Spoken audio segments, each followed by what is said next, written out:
is my message, I suppose. Yes, it's the 50th anniversary of Doctor Who. We're obviously very excited to be a part of that on Doctor Who Online. It was always planned, I think, from around about the middle of Series 4, that I knew that the 7th Doctor was going to step into the time vortex. Actually, now that I think about it, it went all the way back to the end of the time vortex in War's End, which was really the end of Series 3.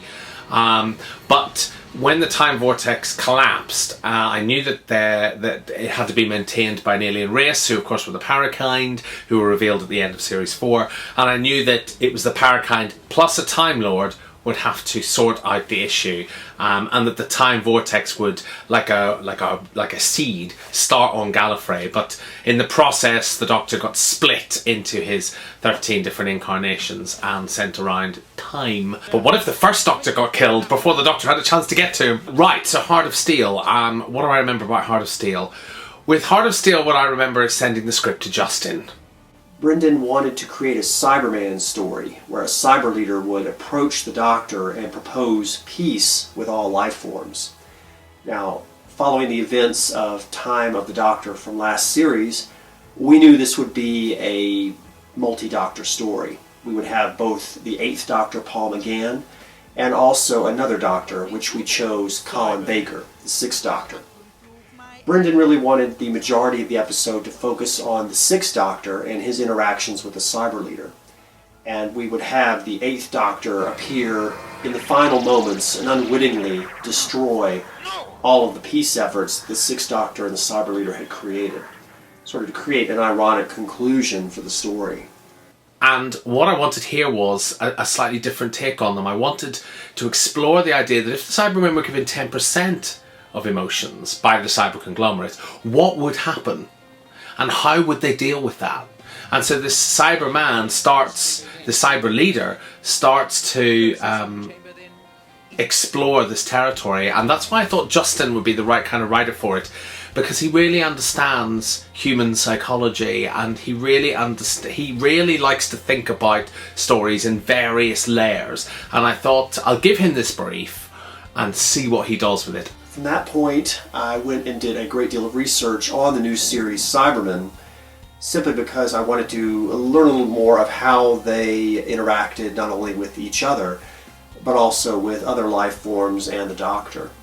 And the one thing that I noticed is they tend to be very computer-oriented. Everything is upgrading, downloading, file sharing, a completely logical existence. And that's the approach I took with the story. My original script had the cyber force surrounding a planet of humans, threatening to upgrade them. And the humans choose mass suicide over cyber conversion, blowing their planet apart.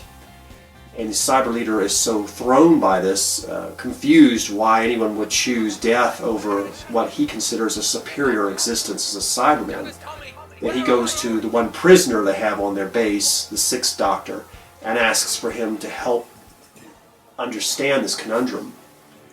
The 6th Doctor takes advantage of the situation, helping the cyber leader realize that if humans equate upgrading them to death, and if death in the cyber leader's eyes is unacceptable, then a better option is peace. And that's basically how the 6th Doctor was going to convince the cyber leader to begin a peace campaign. I wrote that script, and Brendan was very complimentary. He said he liked the concept, he liked the approach, but it tended to be a bit of a wordy script. It was a little more on the cerebral side. And since this was to be the first episode of Series 5, we needed more of an action story, more of an adventure. When he delivered the first draft of the script, it was good, and it was based on what I had in mind. However, it's a series opener, and I wanted it to challenge our new CGI artist, Chris, and I wanted it to have a little bit of action in it, which of course it didn't. The first draft didn't. So I sent it back to him with a complete outline saying, no, write this! By this point, the cyber conglomerate had come into existence, and Brendan really wanted to have them prominent in the story as well. So I went back to the drawing board, as it were. Took Brendan's initial premise, added the cyber conglomerate, and suggested that they might want to experiment on the cyber leader. Their interest is in reintroducing emotions into the cyber race, so they use the cyber leader as a guinea pig, giving him emotions just to see what he would do. This in turn causes the cyber leader to have memories of his initial upgrading and the life he had before cyber conversion, the horrors of what he endured and at the hands of the Cybermen, and his determination that no one else would suffer upgrading and thus peace was the only option. And that's basically the story we finally went with. Again, more of an action piece as we have the cyber controller, the cyber lieutenant, and the other Cybermen on the base resisting this effort by the one emotional Cyberman, the cyber leader. The production of Heart of Steel, well, we constructed a series of set pieces that we could actually move around, but in this story I actually spent quite a lot of money on the lighting, on the sets themselves, and I bought a light box on which to actually film them. So it's a big sort of sheet of like grey silvery paper, but it's gigantic, it's huge, and so we could build the sets on it and move things around, and then we lit it all blue, and I bought some brand new lighting systems, and then we actually started moving and shifting things around. So it was a long time. I think actually Heart of Steel took us 4 days to film, and it's been an edit. It was an edit for about 3 or 4 weeks. So for the first episode was the Heart of Steel, in which I had to design and model what was termed as the cyber base. It's a humongous space station. Now for the base itself, before I even start modeling, I came up with about 15 different concept images, because I was always taught, get your ideas down before you start modeling. So I start modeling the base in 3ds Max. The actual model itself mainly just comprises of cylinders. It is quite a simple model. Most of the detail work comes from the texturing. Now, with the advantage of that is it actually brings down the rendering times for the animation. So usually my render times can be about 3-5 hours. Another shot I was really happy with in Heart of Steel was the fight scene between a group of small fighters attacking and destroying a cyber vessel. Now, I was happy with this because it's the first time I've actually used what's called a target camera, where the camera sets up a target point, so no matter where you move the actual camera, it will always focus on one point, and that point you can actually attach to, say, one of the fighter vessels, which is what I did, and the camera will follow that fighter vessel and always stay on it, so you can actually get right close up into the action. I for one have loved working on it, and it has been an absolute pleasure. Oh my god. But the Cybermen can't understand peace. They can't. Yes, so the 8th Doctor is played by Andrew Merkelbeck, who was in the last behind the scenes. Really good Doctor. A really good sound you like for Paul McGann, and I'm really excited that he's come on board. And I actually quite like the fact that you get him in fits and starts here. Of course, the brief in Heart of Steel was that he was to turn up right at the very end and wreck things for the 6th Doctor. Well, the 8th Doctor is a bit of a bystander in this story, really. He's sort of from the outside looking in, and it's not really till he bursts through the doors, so to speak, to save the day, that he finds himself completely unaware of what's been going on around him. And his usual save-the-day routine has resulted in the death of innocent sentient beings, be it Cybermen, who are out for a peaceful solution. And I think he's quite gutted by this. It was quite challenging to portray that in his voice, and yeah, I thought that was very well written. It was a good script.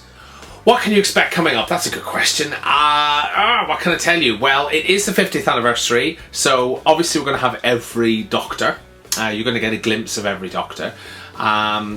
And what else can I tell you? The next story is called The Lost Souls.